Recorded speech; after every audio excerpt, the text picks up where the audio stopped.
We welcome back to the show 64th District State Representative Julie Alexander. Hi, Julie. Hi, Bart. Nice to see you. Nice to see you. I think I saw you last at the fair. Yes, it was a great weather this year also. It was. A lot of changes going on at the fair, and that usually seems to be part of the conversations. But what a fun concert with the Styx and Foreigner concert. That was a good time as well. Yeah, it was a blast. I saw Jeff. He was actually dancing in the aisles. We were Yeah. dancing. It felt like a class reunion. A lot of good songs. Yeah, and it was neat that the concerts this year, I think the both major ones sold out. Mm-hmm. So, yeah, the place looks great. They've been planting trees since the fair ended, and I can't wait to see what it's going to look like next year. Mm-hmm. It is. It's going to continue to get better, and what an exciting time for our Jackson community, having our fair in the city of Jackson and providing those opportunities for everyone to see all the improvements in downtown Jackson as well. It's an agricultural showcase, and Julie is pretty much I would say the expert in the State House on agriculture, as you chair the Agriculture Committee, plus you're a farmer, and you're concerned about the state of agriculture in Michigan this year. We've had a beautiful August, but the summer didn't start off good for farmers. It was a very delayed spring planting season, that's for sure, and we don't truly understand what the long-term impact and effects will be because of that delayed planting. So whether farmers weren't able to get their corn or soybeans planted, if the yield is going to be significantly reduced, what that might look like for all of Michiganders, but not only in Michigan, but across the country. It's happening across the Midwest. So it'll be interesting to see how it plays out. But ultimately, people need to know that how is this going to impact them? Why should they care if the farmers didn't get their crops in the field? Well, when you stop and think about that farmer going out into the field and planting, it's more than just that one farmer and that one tractor. The trickle-down effect of farming, our agriculture community, it really does impact us all, because it's all the other jobs that play off of that one specific farm. And ultimately, you have the processing and you have the transporting, you have all of the individuals that are part of that process. Could be veterinarians, could be dealers. Look at in our own community, look out in the Napoleon area, the number of people that have their livelihood based off of ag production. It is significant. And again, in Michigan, we have a $104.7 billion industry, and that is because we are raising and growing over 300 different commodities, and then with that, how it trickles down and impacts us all. We're number 2 in the country for diversity and we are agriculture. Absolutely. We follow behind California. So that's the other challenge, Bart. When you look at all of the commodities we raise and grow, not everything has the same growing season. Not every commodity, fruit, vegetable, animal that you're raising need that same environment. So with Michigan's unique climates and the water, the abundance of water, the Great Lakes impact there from the water effect, lake effect, that helps us be more diversified. And you mentioned my role as the chair of the House Agriculture Committee. It's an incredible honor. I will never claim to be the expert on anything. I'm smart enough to know better. But what I do know is that I value our agriculture community, and I understand the impact to our entire state. We all want a safe, abundant, and reasonable price for our food. How many people work in agriculture in the state of Michigan? I have not seen those numbers per se, but I know it's like that direct impact when you look at how it trickles out. But processing, so once the commodity is raised, what do you do with that? What are we going to turn that into? Bart, one of the fun conversations I've been having in Lansing, just yesterday I brought some individuals to the table to talk about industrial hemp. Hemp, not marijuana, hemp. But they look the same. The plants actually look the same. So we were talking about pollination, potential cross-pollination between hemp and marijuana. So the plant looks the same. The difference is the THC level. So in order to be deemed hemp and not marijuana, it would have below 0.3% THC level. So 0.3 or less of a THC level. You cannot get high from hemp. What do you do with it? Well, there are hundreds of thousands of different options and opportunities what you can do when you grow hemp. Interestingly enough, we are waiting right now for the USDA, following their last 2018 Farm Bill, the USDA is to come out with some rules and regulations. Right now, we're running under a pilot program here in our state of Michigan, so we need to put more rules and regulations in place.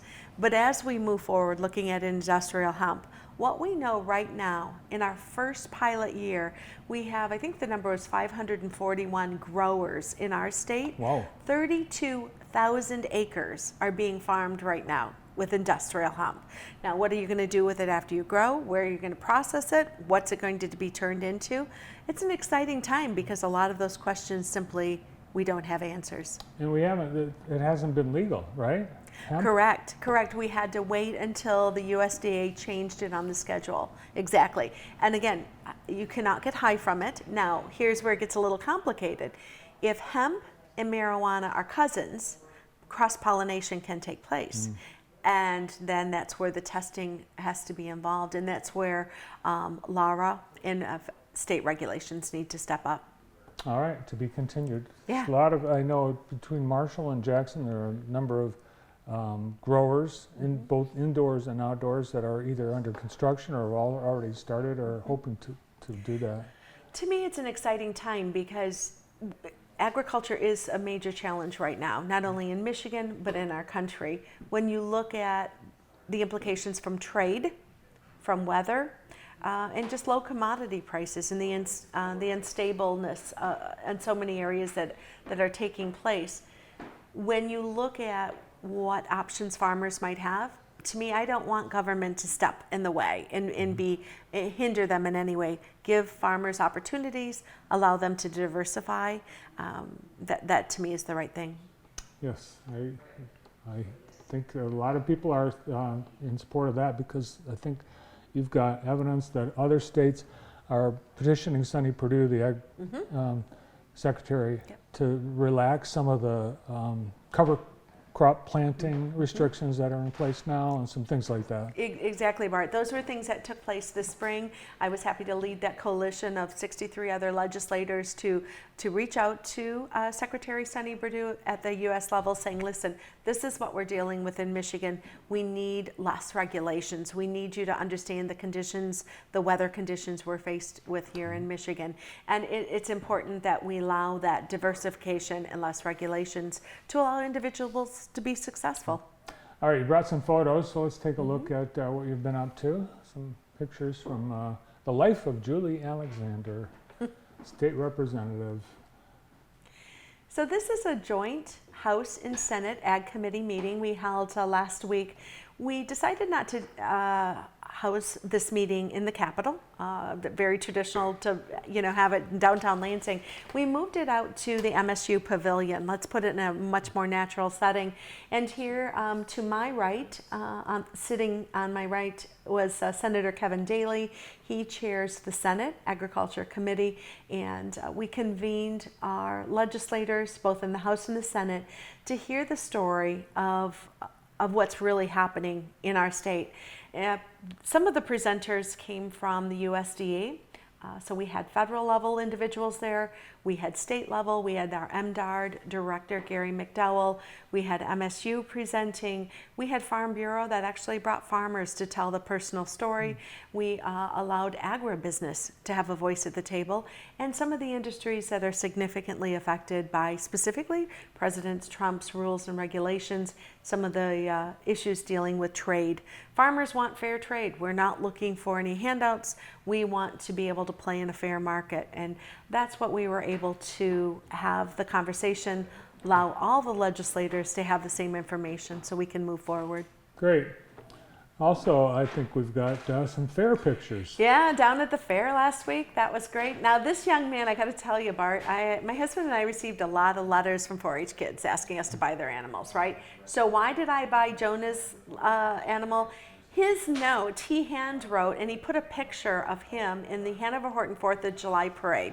He followed behind the horses, cleaning up after the horses.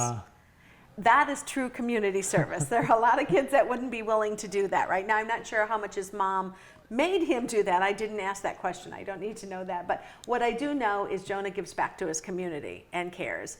And so it was an exciting time to go down to the fair.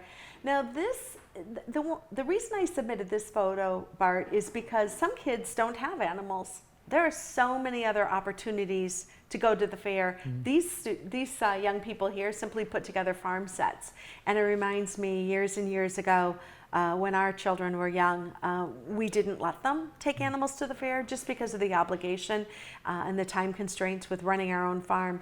So our kids would always take their favorite farm sets and set something up, a display, and talk about a sense of accomplishment for those kids. So the fair is so much more than just the animals. It's got exhibits. Some people bring art projects or whatever it might be down. The fair has a lot to offer. But I'm also thoroughly impressed with our Jackson community, because so many people in our community donate to those kids, those 4-H kids, and give back by buying their animals at the fair. I mean, Polly's, for example, Ron Ellison, in the past, Subway's always just stepped up and supported those kids, because when local businesses support those local kids, that helps the entire community be successful. Absolutely. All right, if you want to talk to Julie Alexander, she has office hours and milk breaks and other events coming up, and they're, right around the corner, Monday. Absolutely. On Monday from 3 to 4, I'll be on the 6th floor of the County Tower building. In addition, someone wanted to meet with me today, and I didn't have office hours, so I met him on a park bench right before I came in here. So absolutely, always here to listen to whatever concerns residents in the 64th District might have. Great to see you. Thanks, Julie. Thank you, Bart. Our 64th District State Representative, Julie Alexander. Stay tuned.